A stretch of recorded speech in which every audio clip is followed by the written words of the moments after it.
मंगलमय संत समाज, सत्संग प्रेमी बंधुओं, भक्तिमती माताएं बहनें, आज हमको सबको विदित है एक बच्चे का जन्म हुआ है। लड़के की खुशी तो सब मनाते हैं, पर यह भी एक सौभाग्य की बात है। हमने दो ही जगह छठी या लड़की के होने पर सत्संग इसी इलाके में पिछले साल, उससे पहले हमारे राजेंद्र मास्टर जी के झज्जर में हुआ था। बहुत बढ़िया। ऐसे ऐसे कोई कोई खुशी मनाते हैं, बाकी तो रोना पड़ जाता है, लड़की होगी लड़की होगी लड़की होगी। अब लड़की नहीं होगी तो भाई बहू कहाँ से आए, कहाँ से संसार बढ़े। ये किसी किसी जीव का सौभाग्य है। कहते हैं कि भक्ति बीज पलटे नहीं, बीज जाए युग अनंत, ऊंच नीच गर्भासा रहे संत का संत। ये जीव का भी कोई प्रारब्ध है। कहते हैं कि माता और पिता और आने वाले जीव का संयोग होता है, तभी वो जन्म होता है उसका, ऐसा प्रमाण भी है। क्योंकि दो ही कारण होते हैं जन्म का, या तो सुख देगा या दुख देगा, या तो कर्जा है या कर्जा देगा। यही तो कारण है। माँ बाप का संबंध, बेटा बेटी का यही संबंध है, और ये संबंध तोड़ने के लिए ही सत्संग है। ये संबंध जो है, इनको तोड़ने के लिए सत्संग है। सत्संग का मतलब है सत्य को जान लेना। चलो आज हमें खाया है तो हमें तो कभी खाना पड़ेगा, ये तो आवागमन चलता ही रहेगा। किसी भी खाड़ी में चले जाए तो वहां भी चलता ही रहेगा। लेकिन जो ये जो मनुष्य तन है, इस मनुष्य तन में आकर के अगर हमने ये विचार नहीं किया कि भाई ये दुखों की खान है सारी,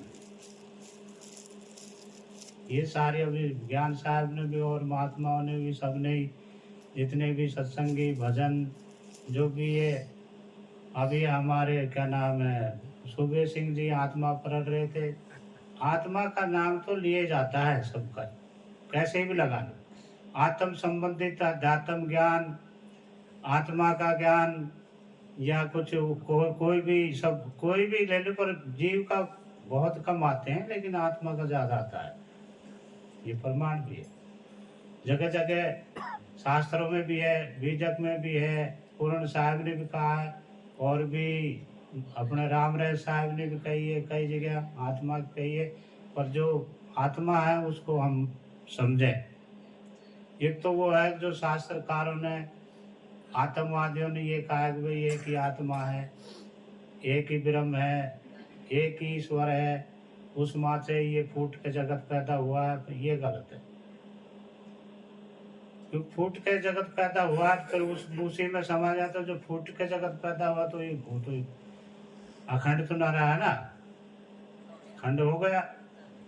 तो खंड होगा जैसे बीज जामने के बाद में बीज का अस्तित्व खत्म हो जाए, लेकिन अपना जीव का जो है उसका अस्तित्व खत्म थोड़ी होगा, तो है, रहेगा, सदा से ही है, सदा ही रहेगा। ये इसको हम जान लेंगे तो समझो हमारा भ्रम टूट जाएगा फिर। लेकिन दो कारण है हमारे ईश्वर देवी देवता मानने का या पूजने का, या पूजा पाठ जो हम करते हैं। एक तो ये है, एक डर है हमें। तो सदगुरु श्री कबीर साहब ने हमें ज्ञान चौथी साहब कहा है कि डर उपजे डर होई, डरी के माँ डरी समोई, जो डर डरे डरी फिर आवे, डर ही में फिर डर ही समा।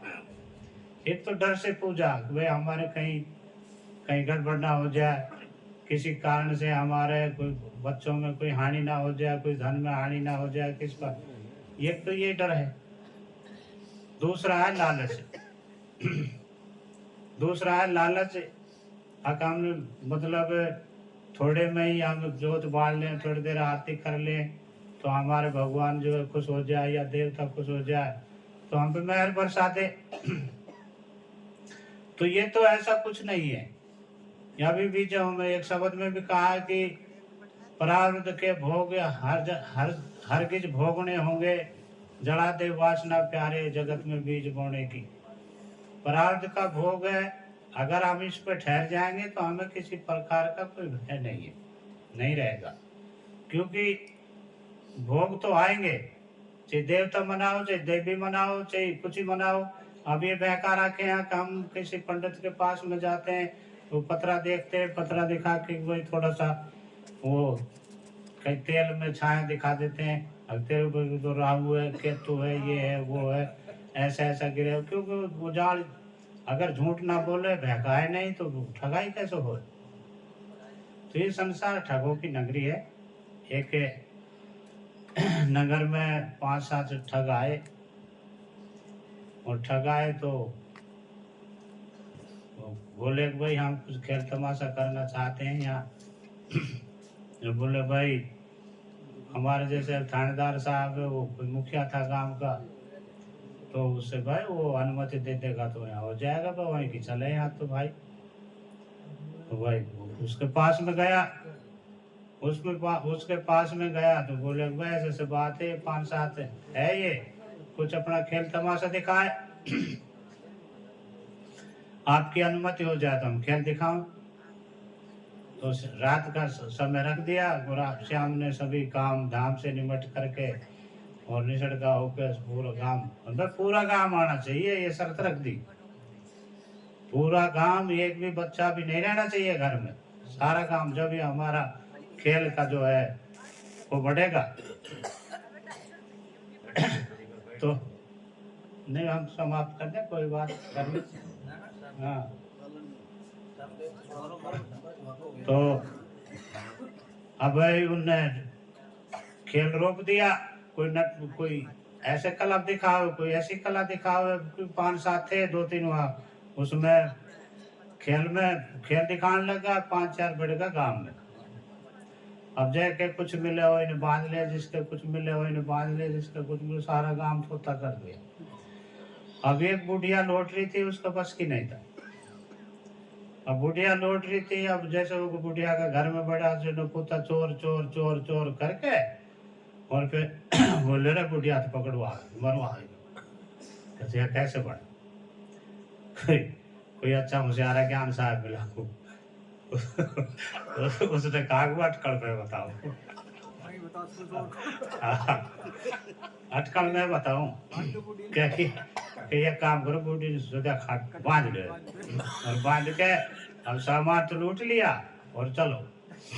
अब बुढ़िया क्या है न करे, चोर चोर गाम राम चोर है, गाम राम चोर है, पीछे पीछे वो क्या है, बुढ़िया कहती है सच है और सुनता है कौन। बुढ़िया कहती है सांस, तो सुनता है साथेड़ा पीटता है।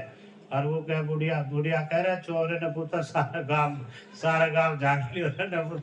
अब वो नहीं कहे बुढ़िया तो कहती है तो सांस कोई बांधता है कौन, सुनता है कौन। बुढ़िया कहती है सांस पर सुनता। ऐसे करता करता और गांव के बाहर लेकर के, और बुढ़िया की खाट मारी दम दे दमाकूट। अब भाई उड़ने जाने अब खेल वे घड़ी दूर निकट गा।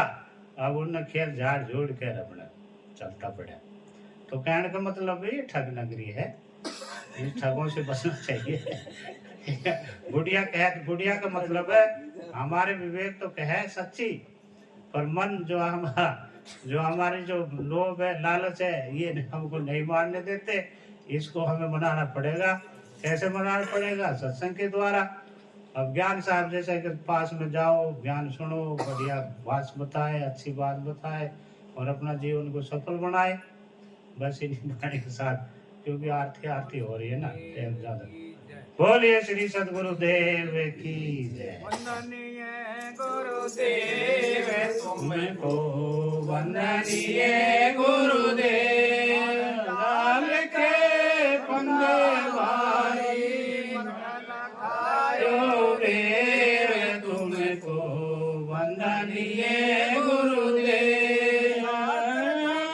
खोजत यारे मन में न जानत देव, तुमको वंदनीय गुरुदेव। समान और को